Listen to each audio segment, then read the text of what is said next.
BJP के लोग कहते थे, इनके नेताओं के बयान हर रोज आते थे कि जाति जनगणना नहीं होना चाहिए। हमने दबाव डाला। Under the leadership of our Prime Minister Shri Narendra Modi ji, the Cabinet Committee of Political Affairs has decided today, that is 30th April 2025, that caste enumeration should be included in the forthcoming census. अगर आप आज कह रहे हो कि जाति जनगणना जरूरी है, तो पिछले 6 महीने में आप क्या कह रहे थे? मैं आपको बता रहा हूं, पार्लियामेंट में हमने कहा है, पार्लियामेंट के फ्लोर में, लोकसभा में मैंने कहा है। तो ओबीसी की बात, जनगणना की बात बहुत की जाती है। माननीय सभापति जी, जिसकी जात का पता नहीं वो गणना की बात करता है। स्पीकर सर, स्पीकर सर, जो भी इस देश में दलितों की, आदिवासियों की, पिछड़ों की बात उठाता है, जो भी उनके लिए लड़ता है, उसको गाली खाना ही पड़ता है। और मैं ये सब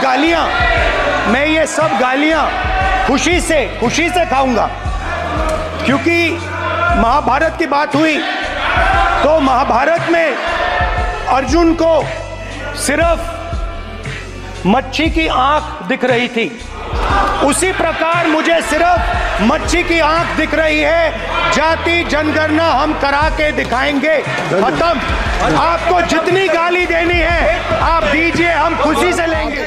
एक बार फिर से जीत हुई है। जी हां, श्री राहुल गांधी जी लगातार जो देश में जातिगत जनगणना कराने की मांग केंद्र की भाजपा सरकार से कर रहे थे, उस मांग के आगे आखिरकार तानाशाह सरकार को 10 साल के लंबे इंतजार के बाद झुकना ही पड़ा और मानना पड़ा। आज 30 अप्रैल 2025 को अपनी कैबिनेट की बैठक में मोहर लगानी पड़ी कि इस देश में जातिगत जनगणना होगी। याद आ रहे हैं, संसद में खड़े हुए अनुराग ठाकुर राहुल गांधी जी की तरफ देखकर कह रहे थे कि जिसकी अपनी जाति नहीं पता वो जनगणना की बात कर रहे हैं। और राहुल गांधी जी ने कहा, मुझे जितना मर्जी अपमानित करिए, गाली दीजिए, पर ये इस देश की जरूरत है कि इस देश में जातिगत जनगणना हो, पता किया जाए कि किसकी कितनी आबादी है, और आबादी और जनगणना तक ही नहीं, उसकी भागीदारी तक ये लड़ाई जारी रहेगी। जिसकी जितनी आबादी उसका उतना हक। और बिल्कुल स्वाभाविक है, 2000 जो हमारे 11 से 12 में कांग्रेस की सरकार में जातिगत जनगणना हुई, सत्ता में 14 में ये लोग आए। 10 साल तक हम कहते रहे जो जातिगत जनगणना कांग्रेस के कार्यकाल में हुआ है उसे सार्वजनिक करिए। इस सरकार ने 2011 और 12 की जातिगत जनगणना को सार्वजनिक आज तक नहीं किया। हम मांग करते रहे कि 2021 में 10 साल बाद जातिगत जनगणना होनी होती है, आप अपनी जातिगत जनगणना करवाइए। छोड़ दीजिए 11 और 12 की जातिगत जनगणना जो कांग्रेस के समय हुई थी, अपनी करवाइए। 2021 से 22, 23, 24, 25 आ गया। इतने लंबा इंतजार किया क्योंकि किसी को हक नहीं देना चाहते, संविधान में मिली उसकी भागीदारी, समानता नहीं देना चाहते। अंत में तानाशाह सरकार को और उसके मुखिया को झुकना पड़ा और मोहर लगाई गई है। ये लड़ाई अभी शुरुआत है, अभी सिर्फ जातिगत जनगणना की घोषणा की गई है। जैसे ही जानकारी आएगी कि किसकी कितनी आबादी इस देश में है, SC, ST, OBC, दलित, हमारा जितना भी अल्पसंख्यक है, हमारे जैसे हिंदुओं की कितनी आबादी है, सब मिलाकर जाति और धर्म के आधार पर जो कुछ भी जिसका विरोध भाजपा करती रही, लेकिन अंत में ये स्वीकारना पड़ा कि इस देश में जाति और धर्मों के आधार पर जो है वो अन्याय हो रहा है, अत्याचार हो रहा है, संविधान के हक मारे जा रहे हैं। ये होना चाहिए और ये होगा अब। और ये आबादी की गणना तक नहीं रुकेगा, ये आगे बढ़ेगा, ये भागीदारी सुनिश्चित करेगा। और एक बार फिर से श्री राहुल गांधी जी को, न्याय योद्धा को, भारत जोड़ो न्याय यात्रा के माध्यम से लगातार केंद्र सरकार पर दबाव बनाने का ही नतीजा है कि आज लोकसभा में नेता विपक्ष श्री राहुल गांधी जी ने लगातार संविधान की कॉपी हाथ में रखकर इस मांग को बिना रुके बिना झुके जो है रखा, जिसपे आज मोहर लग गई है। सो तमाम देशवासियों को हार्दिक बधाई और शुभकामनाएं देती हूं और आगे बढ़ने के लिए। और जो सीमा है 50% सीमा नहीं, अब जिसकी जितनी आबादी है 60, 70, 80% है, उसे उतनी भागीदारी मिलेगी। इस सीमा को भी खत्म करने का दबाव। आखिरकार सरकार जातीय जनगणना के लिए मान गई।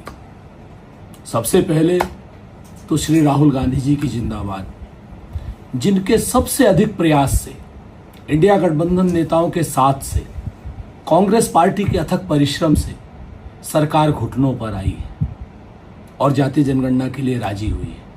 अब जितने पिछड़े हैं, जितने आदिवासी हैं, जितने दलित हैं, जितने वंचित हैं, जितने समाज में पिछड़े लोग हैं, अब उनकी गणना होगी, साथ में उनके संसाधनों की भी गणना होगी और इसके साथ साथ देश के अडानी के संसाधनों की भी गणना होगी। पता चलेगा किसके पास क्या है। आखिरकार सरकार ने पहले 100 चूहे खाए, फिर 100 जूते खाए और फिर बात भी मानी। अब तक क्यों नहीं मानी थी भारतीय जनता पार्टी? भारतीय जनता पार्टी के प्रवक्ताओं को जवाब देना होगा और बड़ा दिलचस्प होगा ये देखना कि भारतीय जनता पार्टी के प्रवक्ता 1 घंटे पहले तक जाति जनगणना के विरोध में थे, अब समर्थन में क्या बोलते हैं। देश के लिए, देश की नब्ज के लिए, देश की नब्ज, स्वस्थ नब्ज के लिए जाति जनगणना बहुत आवश्यक है, जैसे राहुल गांधी जी ने कहा। और हम सब लोग मिलकर इस जाति जनगणना से जो आंकड़े लाएंगे वो देश के भविष्य को बदलने में सहायक होंगे। सवाल उठाया किसी ने कि आगे क्या करना है, रास्ता क्या है। मैं बताता हूं आपको। सबसे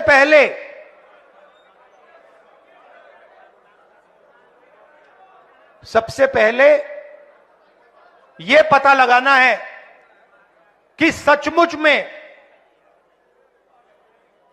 किसकी कितनी आबादी है और किसको कितनी भागीदारी मिल रही है।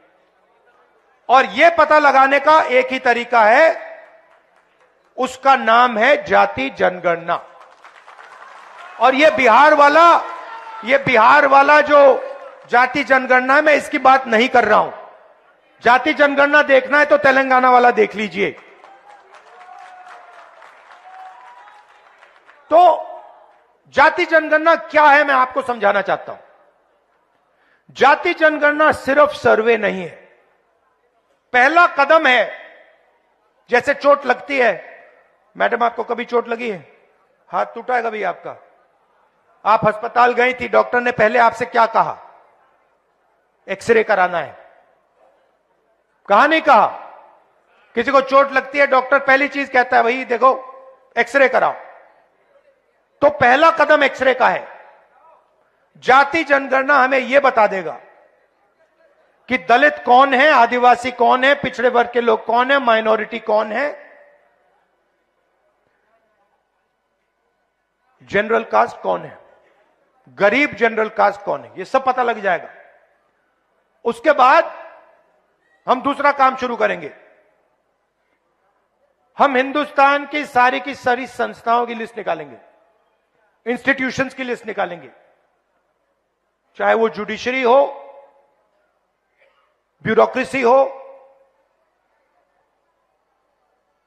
सब इंस्टीट्यूशन की लिस्ट निकालेंगे। उसमें पता लगाएंगे कि मीडिया में दलितों की असलियत में कितनी भागीदारी है, कॉर्पोरेट इंडिया में असलियत में दलितों की कितनी भागीदारी है, ब्यूरोक्रेसी में असलियत में कितनी भागीदारी है।